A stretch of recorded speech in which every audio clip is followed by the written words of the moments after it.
वालेकुम क्लास। आज हम लेक्चर 24 पार्ट ए में मीडिया के हवाले से जो पढ़ रहे थे प्रिंट मीडिया को, तो उसको कंटिन्यू करेंगे। हमने पिछले लेक्चर में प्रिंट मीडिया की हिस्ट्री पढ़ी थी, सब कॉन्टिनेंट के हवाले से भी और फिर पाकिस्तान के हवाले से भी। अब हम थोड़ा सा प्रिंट मीडिया की लिटरेसी के बारे में बात करेंगे और उसकी ग्लॉसरी को डिस्कस करेंगे, टर्मिनोलॉजीज़ को, कि प्रिंट मीडिया जो अखबारात होते हैं उसमें क्या क्या चीज़ें शामिल होती हैं, उसका स्ट्रक्चर कैसा होता है। तो मीडिया लिटरेसी पे हम कंटिन्यू करते हैं। सबसे पहले हम जानते हैं व्हाट इज़ मीडिया लिटरेसी। अच्छा,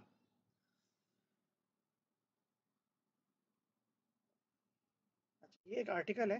ये कहता है media literacy put simply is the ability to identify different types of media and message they are sending. यानी मीडिया लिटरेसी का मतलब यह है कि मीडिया के हवाले से जो टर्मिनोलॉजीज़ यूज़ हो रही हैं उसके बारे में आप कितने लिटरेट हैं, कि आपको कितना मालूमात है ये जो लफ्ज़ यूज़ कर रहे हैं इसका क्या मतलब है। क्योंकि मीडिया का दौर है, सोशल मीडिया ने तो टोटल ऑक्यूपाई कर लिया है। सिटीज़न जर्नलिज्म का फिनोमेना इस वक्त आ चुका है। हर शहरी जो है वो सहाफ़ी है और ट्विटर के ज़रिए, फ़ेसबुक के ज़रिए हर एक को अपनी राय आकाम बाला तक पहुंचाने का मौका मिला हुआ है। और चूँकि सोशल मीडिया में हुक्मरान भी मौजूद हैं, मुल्कों के वज़ीर आज़म भी मौजूद हैं, तो आप उनको बराह रास्त कमेंट भी कर सकते हैं। तो जो गैप था एक हुक्मरान का और आवाम का, वो कम्युनिकेशन गैप जो है वो ख़त्म हो चुका है। अब वो आपकी बात को रिस्पॉन्स करें या सीरियस लें वो एक अलग पहलू है, मगर एटलीस्ट आपके पास एक प्लेटफॉर्म है जहाँ पे आपकी बात शेयर भी होती है, और अगर वो ना भी सुने या पढ़ें, लाखों लोग उसको देख सकते हैं, इवन ऐसे लोग जिनको उन तक रीच है। So media literacy, put simply, is the ability to identify different types of media and the messages they are sending. When we speak of media, it encompasses, कह रहे जब हम मीडिया की बात करते हैं तो उससे मुराद हमारा होता है अखबार, magazine, poster, presentations, tweets, radio broadcast वगैरह। ठीक है। Being able to understand the various form of information with an ability to make sense of what is presented is key. अच्छा, अब इसको थोड़ा सा एलोबरेट कर रहा है। ये बेसिकली डेफिनेशन नहीं है, ये एक आर्टिकल है जो इम्पोर्टेंस बता रहा है मीडिया लिटरेसी की। When we see an image on television or in a magazine, what initially comes to our mind? कह रहा है जब हम कोई तस्वीर देखते हैं टीवी पे या मैगजीन में तो सबसे पहले हमारे जहन में क्या आता है? We make sense of what we see based on our own judgment. हम अपने अपने ख्यालात के मुताबिक उसकी राय कायम करते हैं, as well as past experiences and sometimes based on our world view of overlook. और कभी कभार हमारे माजी के तजुर्बे के बेस पे हमारी राय कायम होती है या हमारा जो नज़रिया होता है दुनिया को देखने का उसके बेस पे। However, the images themselves can conjure or sway our thinking in a particular direction. कह रहे हैं हालांकि इमेज खुद भी एक ख़ास जाविये पे हमारी थिंकिंग को कंट्रोल कर रही होती है, एक तरफ लेके जा रही होती है। An image and the way it is presented can be biased and influence the viewer to take particular stance on a matter. Given the technological development in the past few years, we are bombarded by images, views, write-ups and videos. कह रहे हैं गुज़श्ता सालों में जो technological revolution आया है तो हमारे पास एक ज़ख़ीरा अंदोज़ी आ गई है इमेजेस की, राइटअप्स की, व्यूज़ की, वीडियोस वगैरह की, और इसी चीज़ ने हम पर हमारे सोचने के अंदाज को भी मुतासिर किया है। ठीक है, अब वो दौर आ गया है कि लोग कह रहे हैं कि इतनी ज़्यादा आपके पास इंफॉर्मेशन है कि अब आपको कैलकुलेट करना मुश्किल हो गया कि किस इंफॉर्मेशन को आपने लेना है और किसको रिजेक्ट कर देना है। यानी ओवरफ्लो हो गई है इंफॉर्मेशन। तो ये आर्टिकल को आखिर में देखते हैं क्या कहते हैं लोग। Therefore, it is important when we use various forms of media to consider the purpose of the information you are viewing, also to consider the credibility of the source, as well as to draw conclusion about the viewpoint or position being presented. ठीक है, अगर आपको media के बारे में literacy होगी, media literate होंगे, तो आपके लिए ईजी होगा चीज़ों को जज करना। विकीपीडिया क्या कहता है? विकिपीडिया कहता है मीडिया लिटरेसी के बारे में, media literacy encompasses the practices that allow people to access, critically evaluate and create or manipulate media. Media literacy is not restricted to one medium. The oldest organization studying media literacy is the National Telemedia Council, based in Madison, Wisconsin, and led by Mary Rowe for over 50 years. The NTC has published the Journal of Media Literacy during most of that history, originally known as Telemedium. अच्छा, media literacy के हवाले से इन्होंने एक इदारे का नाम दिया है नेशनल टेलीमीडिया काउंसिल, जो कि अरसे से काम कर रहा है, और इनका इसमें आ नहीं रहा तो हम देख लेते हैं कि कौन सा इदारा है।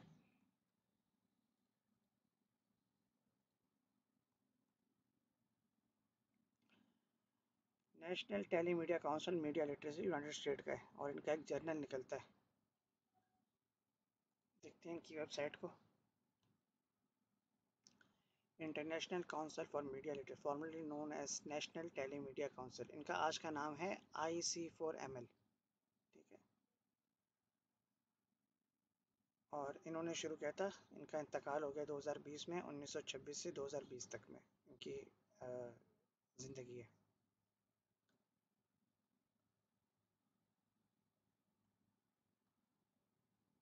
अच्छा, ये कुछ ट्वीट्स हैं राइट पे, और ये कुछ ब्लॉग्स हैं।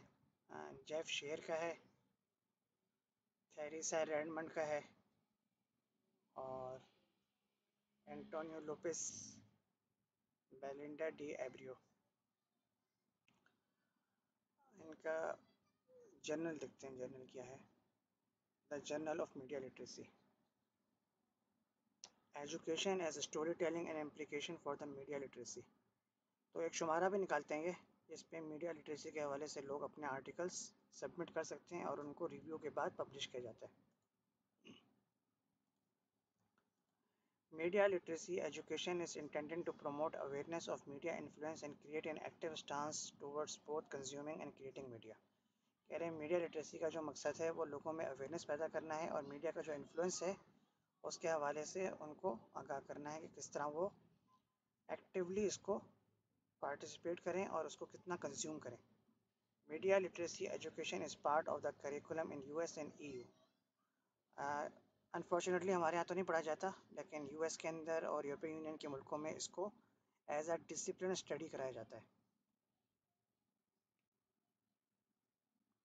Media literacy education for media literacy often uses an inquiry based pedagogic model that encourages people to ask questions about what they watch, hear and read। अच्छा, इसका मकसद ये है कि आप जो कुछ देख रहे हैं, पढ़ रहे हैं या सुन रहे हैं, उसके हवाले से अगर आप सवाल कर रहे हैं तो आप मीडिया लिटरेसी हासिल कर रहे हैं। Theoretical approach to media literacy education, अच्छा इसका थियोरेटिकल एक स्टडी है, या इसको आप कह सकते हैं conceptual study approach. History and international applications, history इसकी कुछ नॉर्थ अमेरिका में, जहाँ यूएस कनाडा मेक्सिको आते हैं, फिर Europe, Asia, middle east, Australia. अच्छा, इसी तरह है एक डिजिटल लिटरेसी जो पार्टिकुलर है डिजिट्स का, इंटरनेट के साथ, आपके सोशल मीडिया के साथ।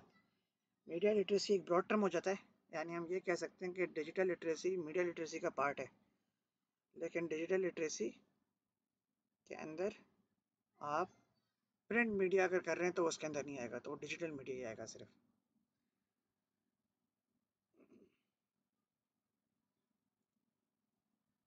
अच्छा, news and media literacy. What is media literacy and why is it important? The word literacy usually describe the ability to read and write। Literacy का मतलब ही होता है, हम बात करते हैं ना पाकिस्तान का लिटरेसी रेट क्या है या दुनिया में किसी मुल्क का लिटरेसी रेट, तो इसका मतलब क्या है कि कितने लोग पढ़े लिखे हैं, और पढ़े लिखे ही को हम लिटरेट कहते हैं। तो reading literacy and media literacy have a lot in common. तो मीडिया लिटरेसी से मुराद ये हो गया कि मीडिया के हवाले से कौन कितना पढ़ा लिखा है।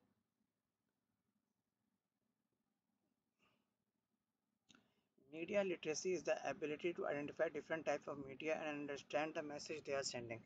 तो ये क्या हुई, मीडिया लिटरेसी एक काबिलियत हुई आपके अंदर कि आप जांच सकें कि किस किस्म का मीडिया और कौन सा मैसेज हमें दिया जा रहा है। Kids take in a huge amount of information from a wide array of sources, far beyond the traditional media. खासतौर पर बच्चों के लिए बहुत ज़रूरी है क्योंकि उनको पता नहीं होता है, उनके पास हर तरफ से नॉलेज आ रही होती है। तो किस तरह से इसके कुछ पॉइंट्स बताए गए उन्होंने। नंबर वन क्या है बच्चों के हवाले से ना, खास तौर पे कि लर्न टू थिंक क्रिटिकली, यानी आप तनकीद के तौर पे इसको आ, सीखना शुरू करें। तनकीदी सोच, जब तनकीदी सोच आ जाती है ना तो फिर इंसान सवाल करता है, और वो सवाल के अंदर क्यूरियोसिटी होती है, तजस्सुस होता है। उसके बेस पे आप बहुत सी बहुत सा नॉलेज हासिल करते हैं, क्योंकि दुनिया में जितनी भी डिस्कवरी हुई है, इन्वेंशन हुई है, उसके पीछे जो सबसे बड़ा एलिमेंट है वो तजस्सुस का है, कि इंसान पहले सोच करता है, तदब्बर करता है, गौर व फिक्र करता है। As kids evaluate media, they decide whether the message makes sense, why certain information was included, what was not included। ठीक है, तो उस पर बस सोच बचा शुरू कर देना चीज़ों के ऊपर, तो लर्निंग शुरू हो जाती है। और आप लोगों ने देखा होगा कि जो बच्चे बहुत ज़्यादा सवाल करते हैं उनके अंदर काबिलियत भी ज़्यादा होती है, क्योंकि वो सवाल करके ही सीख रहे होते हैं। और ये कोटेशन भी है कि क्वेश्चन यानी ask like a stupid and learn like a vice, यानी बेवकूफ़ों की तरह सवाल करो और अक्लमंदों की तरह इल्म हासिल करो। Become a smart consumer of product and information. ठीक है, इसके ज़रिए वो उस प्रोडक्ट को या उस इंफॉर्मेशन को या उस सोशल मीडिया को बेहतर अंदाज में स्मार्ट वे से इस्तेमाल कर सकते हैं। एक नाइस पॉइंट ऑफ व्यू जो मुद्दा है उसको जान सकते हैं। क्रिएट मीडिया रिस्पॉन्सिबिलिटी, मीडिया को रिस्पॉन्सिबल बना सकते हैं। Identify the role of media in our culture, ये मालूम कर सकते हैं कि मीडिया का हमारी सकाफ़त में क्या रोल है। और ये एक अलग मजमून है ये कि role of media in culture, culture की प्रमोशन में मीडिया का बहुत बड़ा रोल है। और मीडिया में अगर हम फिल्म को ले लें तो हमें पता है जैसे बॉलीवुड की मूवीज़ हैं, तो उनके ज़रिए अभी तो खैर वो पूरी वेस्टर्नाइज हो गई हैं, लेकिन 90s में, 80s में, 70s में जो मूवीज़ आती थी, तो उसके ज़रिए उन्होंने अपने कल्चर को कितना प्रमोट किया।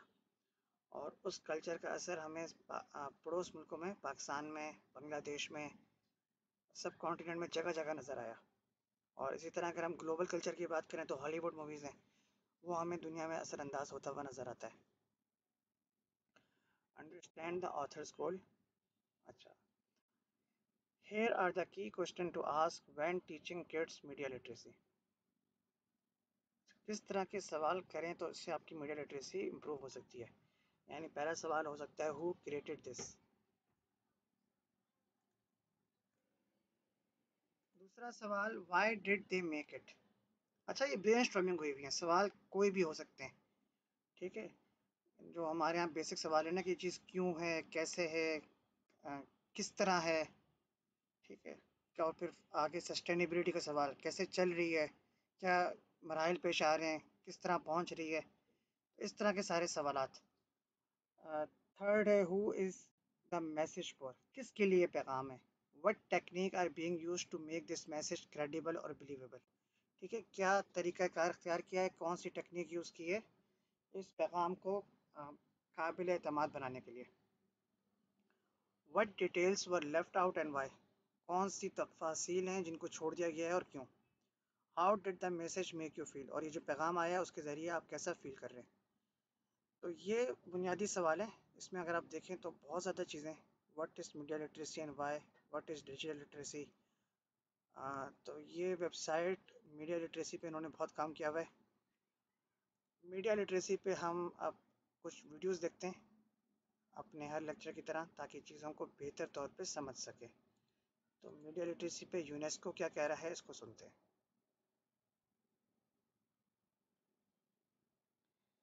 अच्छा, ये इनकी ऑफिशियल वेबसाइट है UNESCO.org। और मीडिया एंड इंफॉर्मेशन की लिटरेसी के हवाले से इन्होंने एक वीडियो अपलोड की है, तकरीबन 2 मिनट 42 मिनट की, और 2010 में ये अपलोड की है। तो इसमें वो क्या कहते हैं इसको सुनते हैं। अच्छा जी, लिटरेसी का कंटेंट कहाँ पड़ा हुआ है इनका, रीड मोर।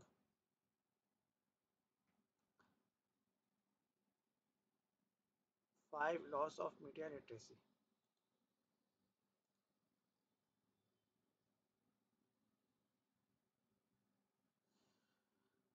अच्छा, इस हवाले से मवाद बहुत पढ़ा हुआ है, आर्टिकल बहुत पढ़े हुए हैं, वीडियो इनकी वेबसाइट पे नज़र नहीं आ रही है, लेकिन हम गूगल पे देख रहे थे, वहाँ पढ़ी हुई थी। तो बहरहाल इस हवाले से जो इन्होंने लॉज बताएं, इनको पढ़ा जा सकता है, एक चार्ट के अंदर बनाया हुआ है कि ये क्या चीज़ें हैं। फर्दर मोर हम दूसरी वीडियो देखते हैं, ये है मीडिया लिटरेसी now.org की। ये लोग क्या कहते हैं, तो आप देखें बाहर बहुत काम होया हुआ है। मैंने गूगल पे लिखा तो जितनी वेबसाइट मिली सब बाहर की मिली, तो इससे अंदाज़ा होता है कि पाकिस्तान में इसमें काम ना होने के बराबर है। तो ये सुनते हैं। There is no doubt that people, children especially, बल्कि हम इसको यूट्यूब पे खोलते हैं ताकि रेलिवेंट अगर कोई वीडियो है media, children especially, learn from all the media that they see, hear, and experience. And we are surrounded by media. TV, apps, websites, video games, magazines, news sites, signs, digital billboards, packaging, radio, social media, and all kinds of advertising. The average kindergartner sees about 70 media messages every day. By the time they're in high school, teens are spending more than 1/3 of their day using media. Few of us fully understand how the media we interact with affects us and our society. So how do we sort through the noise? The key is media literacy. Media literacy is a set of skills that helps people, not just youth, analyze the content of media messages that they receive and that they send. To apply media literacy skills, we can ask 5 key questions. Who created this message?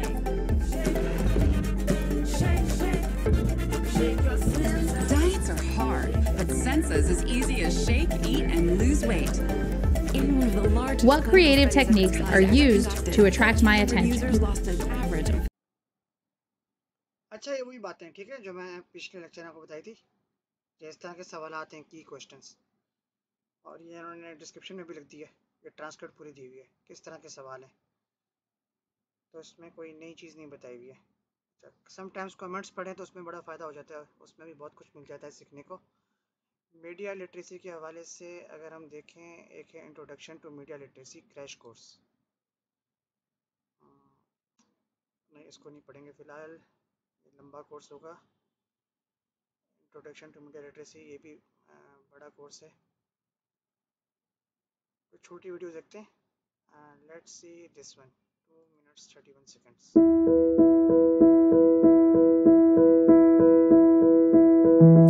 Media literacy is not only the ability to understand information being presented to us, but also determining the best way to respond to it.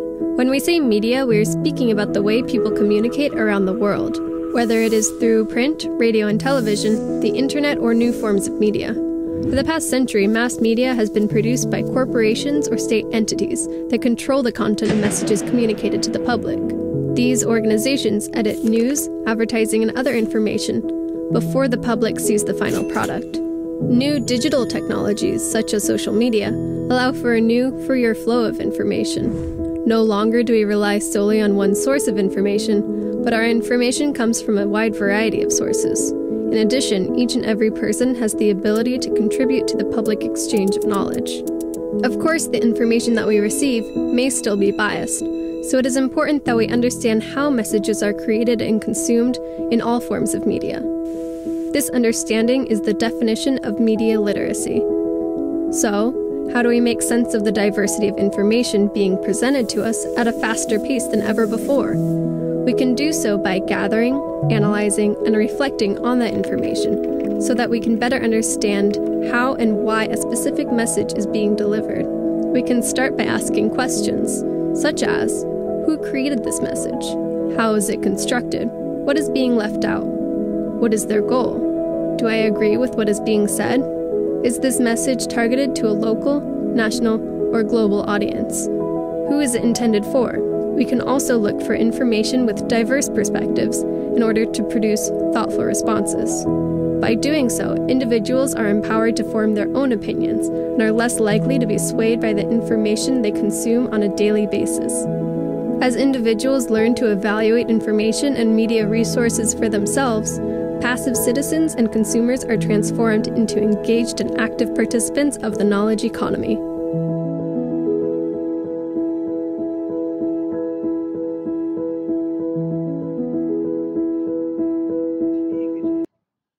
तो ये simple उन्होंने बताया। अच्छा ये 1 minute का, इसको देखें।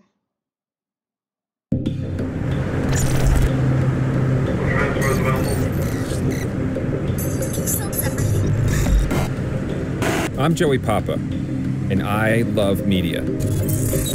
I'm a media maker, communicator, husband, and father of 5. This summer, I learned that we, all of us, should be getting ready for the first ever Media Literacy Week here in the US. Great! But what is media literacy? I had no idea. When I think of literacy, I think of books, learning how to read, right? Then I learned that media literacy is about reading the media from a critical point of view. Understanding that we're living in relationship with media, because we are. And I started to see media from a whole new perspective. And then I started thinking, when are my kids, when are any of us not plugged into some sort of media? Am I okay with my kids, with anyone's kids, spending nearly 11 hours a day with media? How much of what my kids believe to be true is coming from a voice in media, not particularly in line with my own? Whose messages are they walking around repeating? Is there any space between who they are and the media they're immersed in? What role is media playing in their lives? In our lives? ये इन्होंने बड़ा इंटरेक्टिवली बताया है, question करके खुद, कि media literacy क्या है। वही बात कि लिटरेसी का मतलब पढ़ना ना लिखना है, और मीडिया लिटरेसी का मतलब कि मीडिया को क्रिटिकली स्टडी करना।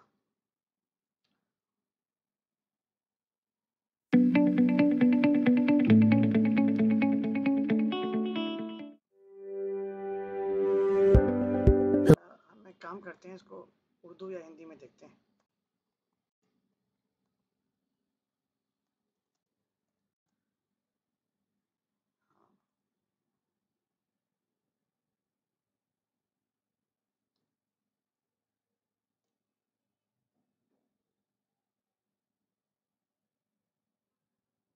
ये देखें, 4 मिनट में इन्होंने बताया।